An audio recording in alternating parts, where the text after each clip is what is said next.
There.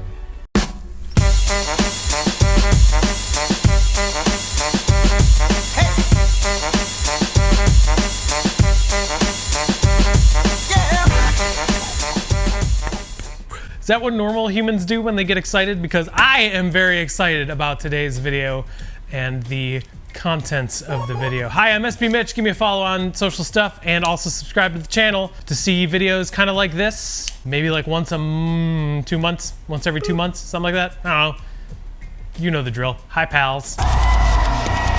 Y'all, today, I haven't opened this box yet, so I'm extremely excited. I kind of wanted to get that on camera because, let's just face it, I'm a huge dork and I don't really have much else going on. So this is a raffle win from Atmos USA, which if anyone needed more evidence that Twitter absolutely destroys Instagram as far as social media platforms go, Atmos did a a Twitter post with bingo, a style of bingo. I'll actually put the bingo sheet up on the screen right now. You had to get one of your rows filled out, and it was for a pair of the shoes that we have today. I was able to fill one of the rows out with 3 pairs of socks, 4 of my favorite shoes, my What the Dunks, and an Atmos hat. And I got crazy lucky because I know there were hundreds of submissions on Twitter because other people get it too.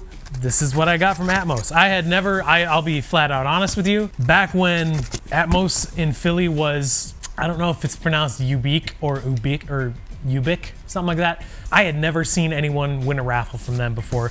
So I was skeptical, but I still did it anyway because, again, as I said before, don't really have much going on. So that tweet that I posted helped me get these. And y'all, I have been talking about this shoe for months. Looking forward to it in a huge way. It's a Quick Strike Dunk Low Pro.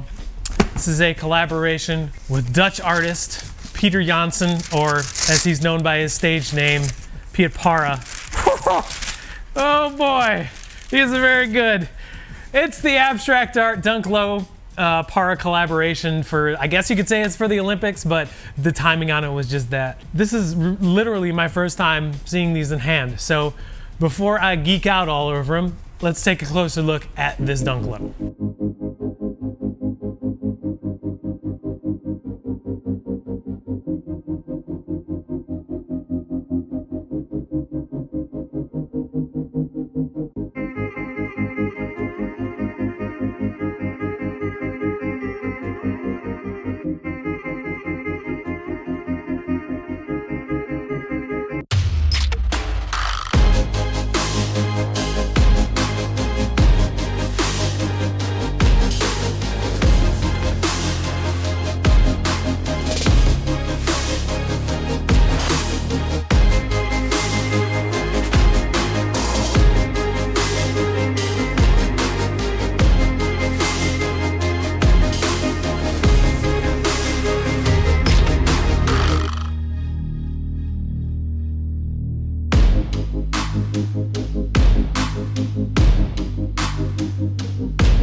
This is indeed what I would consider a very good shoe. I mean, the details. I mean, you can see the crazy signature Piet Parra design.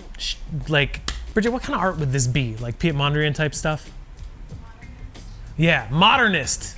Shout out my wife. Designs on these, and I think the reason I'm so drawn to shoes that Piet Parra has done is because I am a big fan of Piet Mondrian, probably my favorite artist. He was a Dutch artist as well, and I think that's just the kind of art that I like. And when you combine that with sneakers, that's just something I really dig. Materials wise, it's this, so this stuff actually comes off, and you can see in the video, like there's that pink underneath it. You can kind of see it around the stitching. On the toe box, or the vamp, side paneling, and the ankle collar, I want to say it's either nubuck or really, really low pile suede. Probably nubuck. The nubuck is also on the tongue. The swoosh does not go all the way around, which is pretty cool. What really brings this shoe together, white midsole, gum outsole. There are some details that you could see that are pretty signature for Parra designs. Got the Parra branding on the heel tab on the left shoe. There's that signature mini swoosh that's on the mudguard on both sneakers, which is pretty much derives from all of his Air Max collaborations. Like he's collaborated with Nike on Air Maxes, Air Max 95s, Air Max 1s. He's done other collaborations too, but I mean, as far as I know, all of the Nike ones that he's come out with have all really been really good. And this shoe is definitely no exception. Retail on these was $110 if you were lucky enough to hit. They released in skate shops and on the sneakers app and in shops that have like SB accounts like Undefeated, Atmos, where I got these. So it wasn't just an orange label release. This is such a good shoe. It's really hard to focus when I'm holding this thing. These, much like any other Dunk Low SB, have the Zoom Air insole, so it does take up a lot more room, so you probably want to go up a half a size. I know I have to, but again, everyone's feet are different, so don't go by what I say. Resale on these is probably, last I checked it was like $375 to $400, something like that. Obviously with bigger sizes, because of like more limited availability, I guess you could say, and the fact that, I mean, at least in the circles that I am familiar with, a lot of SB heads are bigger footed, and that's just how it goes. So they're a little bit harder to come by. But man, this is such a good shoe. This shoe is this is sneaky front runner for sneaker of the year for me. I'm a big fan. I will not be taking the design off because the design is probably my favorite aspect of the shoe, and it does have this little like sheen going on with it. I'm gonna try to get all that stuff in the like close-up shots. Hopefully I can find a song long enough for that too, because it's gonna be probably pretty long. That's what she said. But anyways, yeah, this is a very good shoe. I highly recommend grabbing one if you can. I would probably grab them sooner than later because, as with any new release, as soon as it releases, it dips for like a week and a half and then goes up over time. So, awesome shoe. Cool. Hey, thanks for watching. I appreciate it. Let me know if you Let me know if you grabbed a pair of these, what you think of them. I mean, it's not going to be for everybody. I totally understand, but this is just a very good shoe in my opinion. So, see you tomorrow for Beater Box. The Beater Box from tomorrow was open like 3 weeks ago, so that's just a fun fact about the video that's coming out tomorrow. So remember to take care of each other and keep sneakers fun because they're supposed to be fun. Bye!